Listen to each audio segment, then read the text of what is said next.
Boa tarde a todos, sejam todos bem-vindos à Casa de Fabiano de Cristo, em mais um momento de reflexão.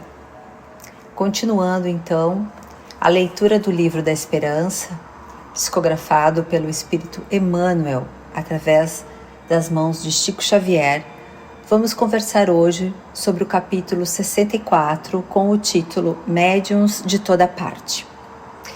O texto inicia com uma frase de Jesus, dizendo: assim como tu me enviaste ao mundo, também eu os enviei ao mundo. A figueira que secou é símbolo dos que apenas aparentam propensão para o bem, mas que em realidade nada de bom produzem. Os médiuns são intérpretes dos espíritos, representam para eles os órgãos materiais que lhes transmitem as instruções, daí serem dotados de faculdades para esse efeito. Nos tempos modernos de renovação social, cabe-lhe missão especialíssima. São árvores, destinadas a fornecer alimento espiritual a seus irmãos. Multiplicam-se em número para que haja alimento farto. Existem por toda parte, entre os ricos, os pobres, os grandes e os pequenos, a fim de que em nenhum ponto faltem, para que todos os homens se reconheçam chamados à verdade. Se, porém, desviam do objetivo providencial, a preciosa faculdade que lhes foi concedida, se a empregam em coisas fúteis ou prejudiciais, se a colocam em serviço dos interesses mundanos, se ao invés de frutos sazonados dão maus frutos, se recusam a utilizá-la em benefício dos outros, ou se nenhum proveito tiram dela, no sentido de se aperfeiçoarem, são comparáveis à figueira estéril. Essas considerações, tão ricas de oportunidade, à frente da extensão constante das tarefas espíritas na atualidade, não são nossas. São conceitos textuais de Allan Kardec no item 10, capítulo 19 de O Evangelho segundo o Espiritismo, escrito há quase um século. Os médiuns são legiões. Funcionam aos milhares em todos os pontos do globo terrestre, seja na administração ou na colaboração, na beneficência ou no estudo, na tribuna ou na pena, no consolo ou na cura, no trabalho informativo ou na operação de fenômenos. Todos são convocados a servir com sinceridade e desinteresse na construção do bem, com base no burilamento de si próprios. Acima de todos, representando a escola sábia e imaculada, que não pode responsabilizar-se pelos erros ou defecções dos alunos, brilha a doutrina espírita, na condição de evangelho redivivo, traçando orientação clara e segura.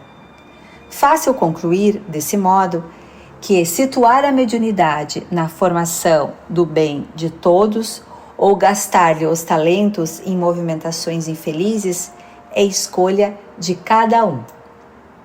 A definição de médium que Kardec inseriu no item 159 do Livro dos Médiuns nos traz que todo aquele que sente num grau qualquer a influência dos espíritos é por esse fato um médium.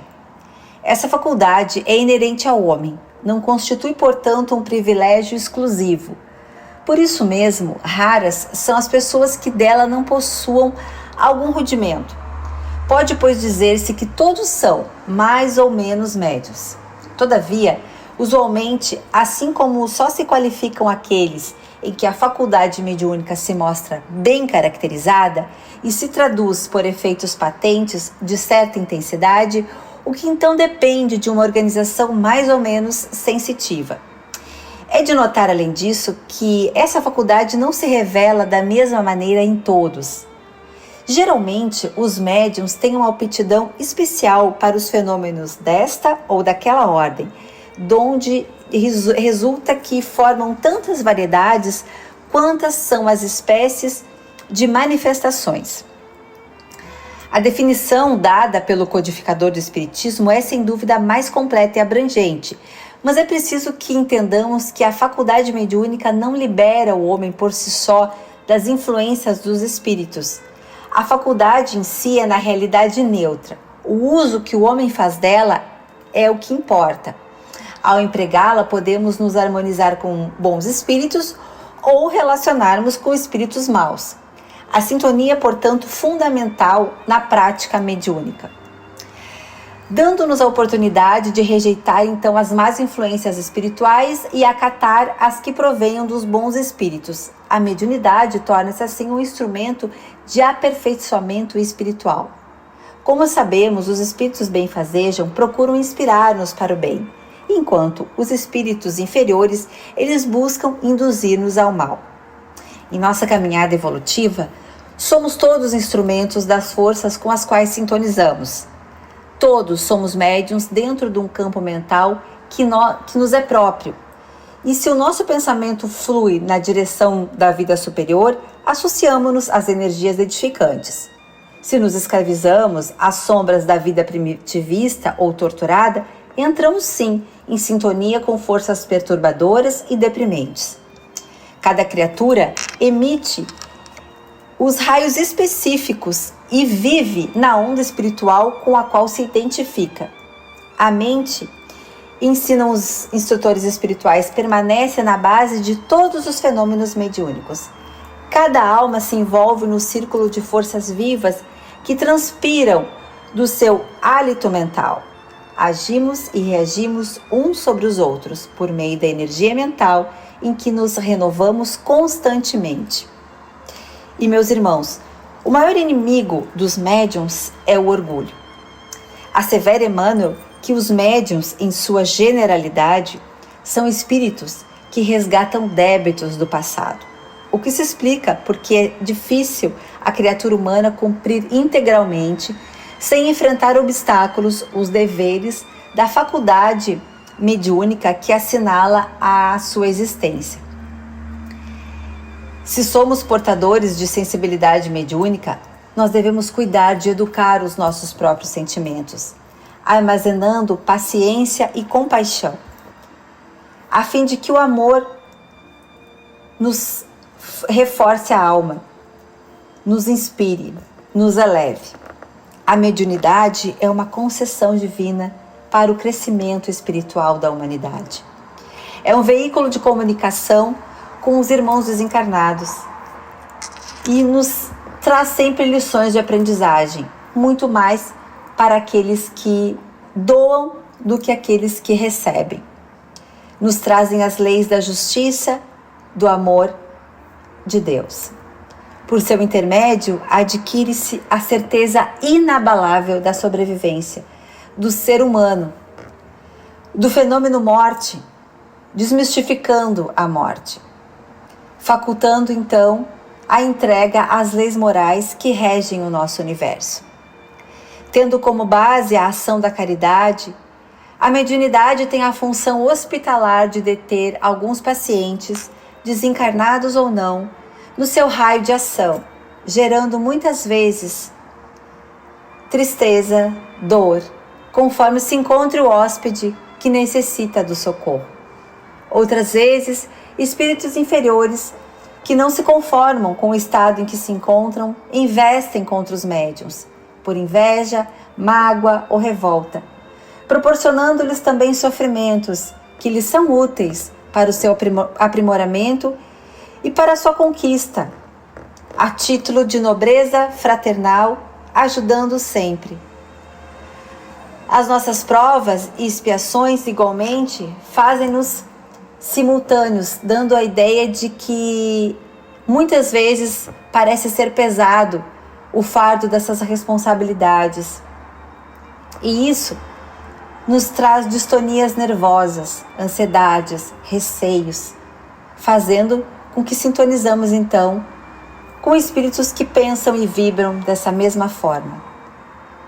Nada, meus irmãos, porém, que não se possa suportar com tranquilidade e confiança em Deus, como mecanismo de purificação. Se bem utilizada, torna-se uma simbólica escada de Jacó que alça ao infinito. No entanto, quando mal entendida e aplicada a futilidades, ao egoísmo e ao orgulho, a fins indignos, faz-se campo para disputas terríveis por mentes perversas e dedicadas ao mal, que se comprazem em afligir e malsinar. Por essas e outras razões, na pedagogia educacional que nos traz o Evangelho de Jesus, nos mostra as disciplinas próprias para a utilização em qualquer situação, transformando-se em bênção de incomparável significado que propicia a plenitude. Allan Kardec, referindo-se à mediunidade, assevera que ela deve ser exercida cristamente conforme Jesus a viveu na condição de médium de Deus. Reflexiona em torno, então, das suas faculdades mediúnicas. Cuida de preservá-las no controle dos espíritos do mal, sintonizando sempre que possível no bem e nas ações correspondentes à caridade. Transforma as lágrimas e dores que decorrem da mediunidade no exercício natural em estrelas luminosas a clarear a noite das almas, em desespero, a nós também iluminando. E serve sem cessar, recordando-te que você é médium em todos os instantes e não apenas no horário reservado às sessões especializadas. Que Fabiano de Cristo permaneça conosco hoje e sempre.